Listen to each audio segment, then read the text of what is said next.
వేదిక మీద ఉన్న పెద్దల్ని సభకు పరిచయం చేయటం మన ఆనవాయితీ. అయితే సమయం లేదు కాబట్టి సర్కార్ ఎక్స్ప్రెస్ లాగా వెళ్ళిపోతున్నాము.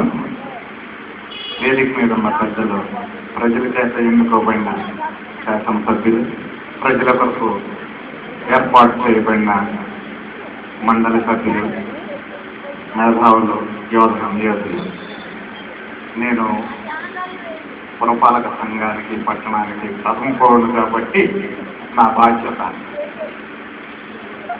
ఒకనొక రోజు గత మాసంలో మరి అంటువ్యాధుల గురించి ప్రతి స్కూల్లో పిల్లలకి అవగాహన కల్పించాలనే ఉద్దేశంతో ఇదే స్టేజీ మీద వచ్చి నేను పిల్లలకి అవగాహన సదస్సు పారిశుద్ధ్యం గురించి, పచ్చదనం గురించి చెప్తుండగా ఉప్పలపాటి వెంకటేశ్వరరావు గారు వారు ప్రభుత్వం సత్కారం పొందిన మేమంటూ మరి అవార్డు, గోల్డ్ మెడల్ తీసుకొచ్చి ప్రప్రదంగా మీకే చూపిస్తున్నానండి. ఈరోజు ఇది నాకు ఇచ్చిన ఇది. పొద్దుటే నేను స్కూలు మరి చిలకలూరుపేటకు వచ్చాను.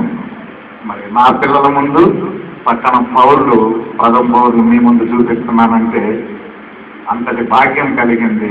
నాకైతే అర్హత లేదు, నేను దాదాపు ఉద్యోగిని. మరి వారు ఆచార్య దేవోభవ ఇస్తున్నారు కాబట్టి ఆ దృష్టం నాకు కలిగింది. మరి ఆ రోజే అన్నాను నేను,